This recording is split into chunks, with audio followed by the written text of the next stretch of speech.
नमस्कार। मैं डॉक्टर जगदीश नाइक, महाराष्ट्र से। मैं एक मनोविकार तज्ञ हूँ। आज से हम लोग एक ऑडियो श्रृंखला चालू कर रहे हैं। उसका मूल उद्देश्य है सभी भारतीयों को अपने भारतवर्ष के वैज्ञानिकों का कार्य सभी लोगों तक पहुँचाना और उन सभी वैज्ञानिकों पर गर्व महसूस करना। इस ऑडियो श्रृंखला का नाम है भारत के महान वैज्ञानिक। आज हम भारत के ऐसे ही महान वैज्ञानिक के बारे में सुनेंगे। वो है बौधायन। आज सारे संसार के स्कूलों में जो ज्यामिति पढ़ाई जाती है वह असल में यूक्लिड की ज्यामिति है। ईस्वीसन पूर्व 300 के आसपास, यानी आज से लगभग 2300 साल पहले, यूक्लिड मिस्र के प्रसिद्ध विश्वविद्यालय में गणित के आचार्य थे। यूक्लिड ने यूनानी भाषा में ज्यामिति पर एक ग्रंथ लिखा था। बाद में लैटिन और अरबी भाषाओं में इस ग्रंथ के अनुवाद हुए। आज संसार के सारे स्कूलों में जो ज्यामिति पढ़ाई जाती है वह थोड़े से हेर फेर के साथ यूक्लिड की ही ज्यामिति है। जहाँ तक भारत देश की बात है, यूक्लिड की ज्यामिति का अध्ययन हमारे देश में अंग्रेजों के यहाँ आने के बाद शुरू हुआ। यूरोप की भाषाओं में और अरबी फारसी में यूक्लिड के ग्रंथ का अनुवाद सैकड़ों वर्ष पहले हो गया था, किंतु संस्कृत भाषा में यूक्लिड के ग्रंथ का पहला अनुवाद हुआ अभी 200-250 साल पहले, और वह भी अरबी भाषा से। तो क्या उसके पहले हमारे देश में ज्यामिति का अध्ययन होता नहीं था? होता था, और खूब होता था। हमारे देश के आर्यभट्ट, ब्रह्मगुप्त, भास्कराचार्य आदि महान गणितज्ञों ने इस विषय पर उत्तम ग्रंथ लिखे हैं। कॉलेजों में आज जो गोलीय ज्यामिति पढ़ाई जाती है उसकी मूल बातें आर्यभट्ट ने ही खोजी थी। मिस्र या यूनान में ज्यामिति के अध्ययन का आरंभ क्षेत्रमापन से हुआ, परंतु हमारे देश के प्राचीन काल में ज्ञान विज्ञान की बहुत सी बातें खोजी गई धर्म कर्म के साथ। शुरू में काल गणना और ज्यामिति के अध्ययन को हमारे देश में धार्मिक अनुष्ठानों का अंग माना जाता था। आज से लगभग 4000 साल पहले हमारे देश में वेदों की रचना हुई। लगभग 1000 साल बीत जाने पर जब वेदों की भाषा पुरानी पड़ गई तो इनके अध्ययन को सरल बनाने के लिए शिक्षा, व्याकरण, ज्योतिष, कल्प आदि 6 वेदांगों के अंतर्गत अनेक ग्रंथ रचे गए। इनमें कल्प सूत्रों को 2 भागों में बांटे गए। एक था गृह्य सूत्र और दूसरा श्रोत सूत्र।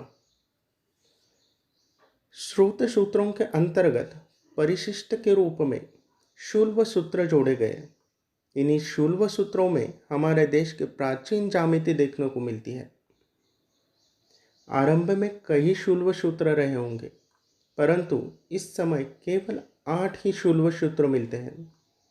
इनके रचयिता है बौधायन, अपस्तंभ, कात्यायन, मानव, मैत्रायणी, वराह, सत्याषाढ़ और वाधूल। इनमें बौधायन का शूल्व सूत्र सबसे बड़ा और संभवतः सबसे प्राचीन है। विद्वानों का मत है कि ये शूल्व सूत्र ईस्वीसन पूर्व 800 से ईस्वीसन पूर्व 500 के बीच में, अर्थात यूक्लिड के पहले रचे गए थे। शूल्व का अर्थ था मापना। बाद में इसका अर्थ हुआ धागा या रस्सी जिससे मापन किया जाता है। इसलिए शूल्व सूत्रों में उस समय के हमारे देश की ज्यामिति के लिए शूल्व विज्ञान नाम मिलता था।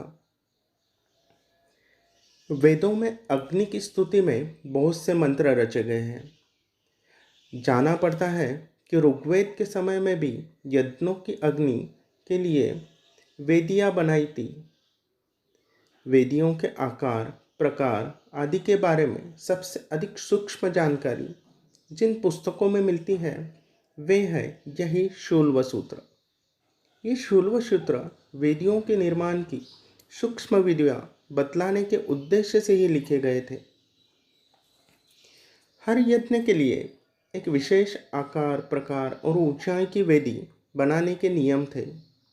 जैसे वेदों की एक शाखा के अनुसार ग्राह्य पत्य अग्नि की वेदी वर्गाकार मानी गई थी, तो दूसरी शाखा के अनुसार वृत्ताकार।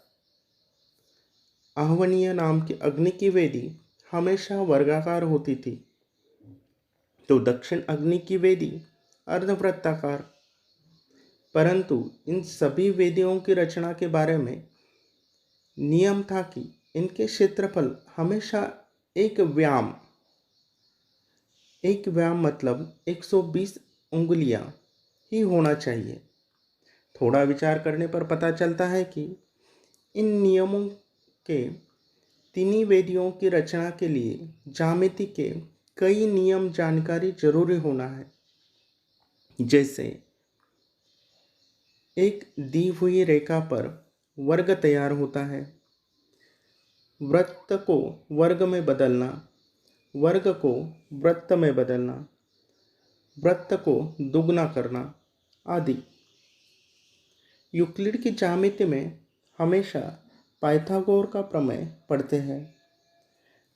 यह प्रमेय हमें बतलाता है कि किसी आयत के विकर्ण पर खींचा गया वर्ग क्षेत्रफल में उन दोनों वर्गों के समान होता है जो दोनों भुजाओं पर खींचे गए। अब देखिए बौद्धायन शुल्ब सूत्र का एक सूत्र। दीर्घ चतुरस्रस्य शगयास्तु रज्जु पार्श्वमाणि तिर्यमाणि च यत्र पुच्छभूते कुरुद्भयां करोति। यानी बौद्धायन का शुल्ब सूत्र या पाइथागोर का शुल्ब सूत्र एक ही बात बताता है। मतलब सच्चाई तो यह है कि पाइथागोर के नाम से आज जो प्रसिद्ध प्रमेय उसके बहुत पहले से शुल्ब सूत्रकारों ने यह नाम किया था। चीन और बेबीलोन के गणितज्ञों को भी यह ज्ञात था। इसी प्रकार आज के पाश्चात्य गणित में ऐसे अनेक सूत्र हैं जिनकी खोज भारत के गणितज्ञों ने की थी, परंतु इन नियमों के साथ आज हमारे भारतीय गणितज्ञों के नाम जुड़े हुए देखने को मिलते नहीं। यही हाल शुल्ब सूत्रों के ज्यामिति के बारे में है। आज हम इस बात का आग्रह नहीं कर सकते कि पाइथागोर के प्रमेय का नाम शुल्ब प्रमेय होना चाहिए। हमारे विद्यार्थियों को यह जानकारी होना जरूरी है कि यूक्लिड की ज्यामिति बहुत सी बातें उनके बहुत पहले हमारे देश के शुल्ब सूत्रकारों ने मालूम की थी। इस श्रृंखला का यही उद्देश्य है कि जो बातें हमें हमारे विद्यार्थियों को मालूम नहीं है, जो खोज हमारे देश में हुई लेकिन उसके बारे में बहुत कम जानकारी हम लोगों को है, वही जानकारी हम पूरे भारतवर्ष तक पहुंचाना चाहते हैं। तो ये थे आज के शुल्ब सूत्रकार बौद्धायन। जय हिंद।